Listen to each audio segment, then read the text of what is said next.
Nous sommes sur le secteur du Brabant, sur les hauteurs de la Bresse, qui sera une des très nombreuses routes qui seront empruntées par les concurrents de la 6e édition du Grand Fondo Vosges. Vous voyez qu'on est en train de placer des indications et des flèches. On va rappeler que c'est Golazzo, entreprise privée qui développe cette marque Grand Fondo, avec le soutien logistique du conseil départemental des Vosges. On va rejoindre d'ailleurs le responsable événementiel sport du département, Olivier Dubois d'Unilac. Bonjour Olivier.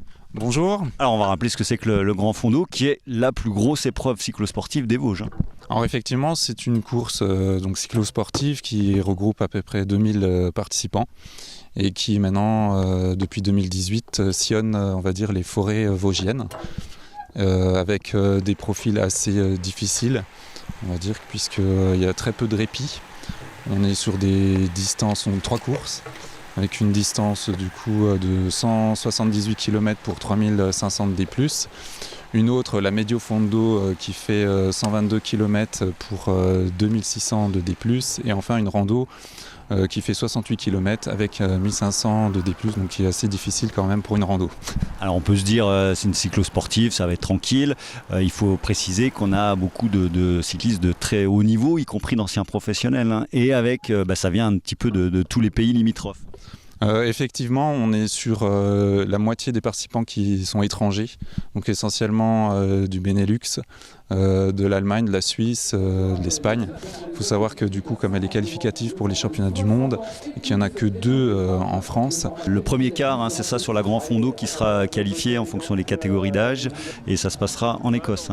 Effectivement, cette année, l'UCI regroupe l'ensemble de toutes les disciplines sur un seul événement, dont aussi les Grands Fondos, du coup des cyclosportifs amateurs.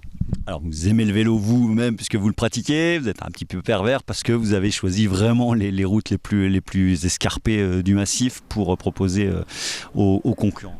Oui, tout à fait. Depuis 2015, je développe les parcours pour l'application mobile et le site internet bike.vosges. Et du coup, on m'a commandé un parcours, on va dire, forestier et exigeant. On prend des petits cols, mais qui sont agréables à rouler, même en été s'il fait chaud. Donc on a Morbieux, on a la Croix des Moynats, on a la Bissoire, et également la colline vers Ramonchamp, qui est, je pense, le plus difficile dans le secteur. Nous avons le Haut du Taux aussi, Grosse Pierre, enfin voilà le col de Bonnefontaine. Donc on a effectivement sur cette distance-là les plus beaux cols, on va dire, des Vosges. Alors on est sur un sport éminemment extérieur, donc tout le monde regarde le ciel et la météo. Qu'est-ce qu'on peut dire? Bon, il ne fera pas une grosse chaleur, ça c'est sûr, et il peut y avoir un petit peu de pluie en cours de parcours. Alors je pense que les habitués de la Grand Fondo ont connu peu d'éditions sous le soleil, on va dire, il y en a eu une ou deux. Là pour ce week-end on n'annonce pas trop mauvais, en tout cas pour ceux qui arriveront parmi les premiers, et après ça peut évoluer encore d'ici là. Bon, dernier mot sur les contingences pratiques, donc ça démarre tôt dimanche matin au niveau de la station, c'est ça? Rappelez-nous les horaires. Effectivement, le premier départ sera donné à 8h pour la Grand Fondo, ensuite 8h15 pour la Médio et 8h30 pour du coup la randonnée. La plus grosse épreuve cyclosportive des Vosges, la Grand Fondo, c'est donc pour ce dimanche. Plus de 2000 participants attendus sur les 3 distances au départ de la station de ski de la Bresse.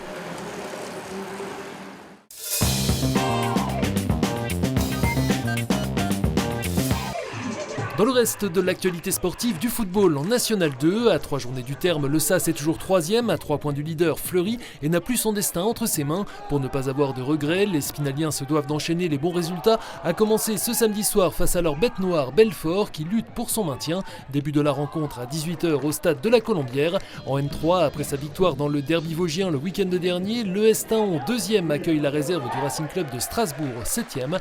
L'US Raon l'étape 4e se déplace pour sa part à Schiltigheim, premier relégable. Toujours en sport collectif du handball, déjà condamné à la relégation, les Spinaliennes auront à cœur d'offrir une belle prestation à leur public face à la réserve de l'ES Besançon pour leur dernière apparition en National 1 et surtout l'adhère de leur emblématique capitaine Julien Mangin. Coup d'envoi à 20h15 au Palais des Sports. En N2, les garçons déjà relégués eux aussi se déplacent à Cernay-Wattwiller. Enfin au rayon course nature, place ce dimanche à la 14e édition du Rush du Bout du Monde à Mortagne. Toujours 2 formats au choix, un 24 km pour 900 mètres de dénivelé positif dont le départ sera donné à 9h, suivi d'un 14 km pour 550 mètres de montées et descentes à 10h. Également au programme des marches de 5 ou 10 km avec départ libre entre 9h et 11h.